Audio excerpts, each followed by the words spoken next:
Welcome to Nasdaq Trade Talks. I'm Jill Malandrino, Global Markets Reporter at Nasdaq. Joining me to celebrate the company's IPO and explore education tech trends is Sastry, President and CEO of Amesite. Anne-Marie, congratulations on the IPO and welcome to Trade Talks. Thank you so much, Jill. We're just thrilled. Thank you so much. We're thrilled to join the Nasdaq family. Tell us about Amesite and what it was like to go public on the Nasdaq stock market, but virtually.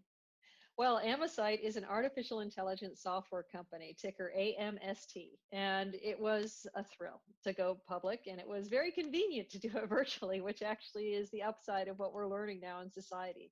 There's a lot we can actually do virtually. It reduces our carbon footprint, it makes us more efficient and effective, and we can actually get big things done, as with what the team did today in getting the company to the NASDAQ. I want to thank my team particularly.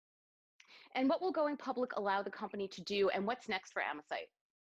Going public allows us to trade publicly and invite ownership by the public in what we think is one of the world's #1 challenges, which is to educate more people accessibly, affordably, and engagingly.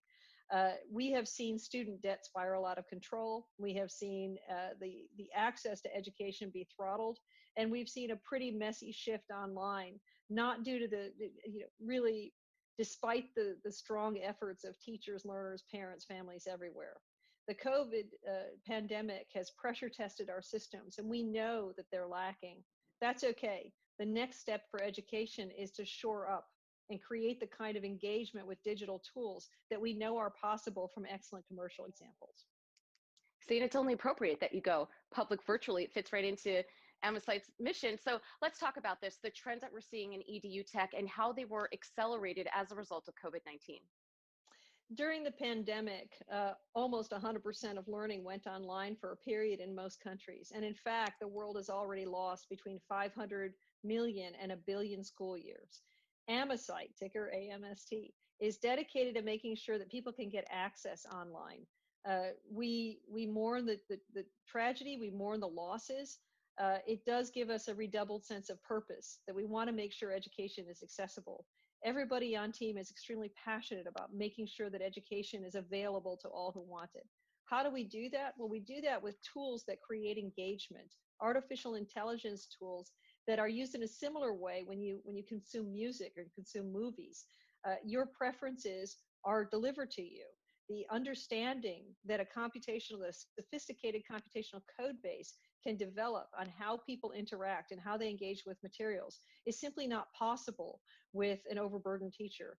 Teachers love the platform because whatever a computer can do, the platform does, so they can focus their efforts on engaging with their learners. And I want to emphasize that. That's really important, that human part of learning, where people are actually engaging with each other, can actually be enabled by better tools. And that's one of the things that Amesite works very hard on every day. Do you think virtual education will play a role going forward, even on the other side of COVID-19? It seems as if the infrastructure is in place. And as you had said, the experience really has to be the focus. So do you think that the both of them can coexist with each other? We think online education is absolutely a big part of the future. If you look at the large percentages of even undergraduate students, graduate students, let alone professionals, who are working full time and attempting to upskill, it's incredibly underscored the importance of having online education available to people. And during the pandemic, we saw that actually was a path to success for people. Now, was it pretty? Was it smooth? No, it wasn't. But did it underscore the need? Yes, it did. And we believe that online learning can be part and parcel of a holistic education, not only at earliest stages, but also, most importantly, for professional education.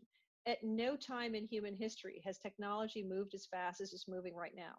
So if you look at the transportation sector, for example, nobody majored in autonomous vehicles. Nobody majored in artificial intelligence, but increasingly people need those skills in order to be competitive in the industry. If you look at sales and marketing, nobody really majored in digital marketing, but there's no such thing as marketing without digital. Amesite aims to help our partners, our customers, K-12 schools, universities, and businesses launch the products that people need to generate economic success for themselves and their family by getting constantly upskilled. And it's an honor to do so. So Anne-Marie, here's $1 million question. Will advances in EDU tech help to democratize access to higher education and ultimately drive down costs, because the fact that we're over $1 trillion in debt in the United States alone is just really hard to wrap your head around. It should not cost that kind of money to get an education and make a better life for yourself. You've got it, Jill. You hit the nail on the head. Student debt now stands at 1.6 trillion with a T dollars. This is not sustainable. Any successful society needs to have a mechanism for people to become and stay skilled and educated. Period, hard stop, end of story. It is in the top 5 things that humans need. And so the idea that this can be delivered only on ground is false.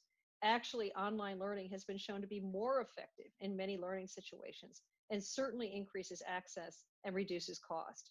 So we're very passionate about this. We also believe that online digital backbones are important for on-ground learning as well. And the reality is that most human experiences are hybrid now. There's an on-ground experience and there's an online digital backbone.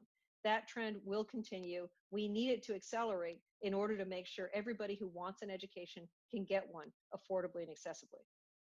Amory, great story. Welcome to the Nasdaq family. Jill, thank you so much. And thanks everybody to the team for all your hard work. I appreciate it. All right. And thanks for joining me. I'm Jill Malandrino, Global Markets Reporter at Nasdaq.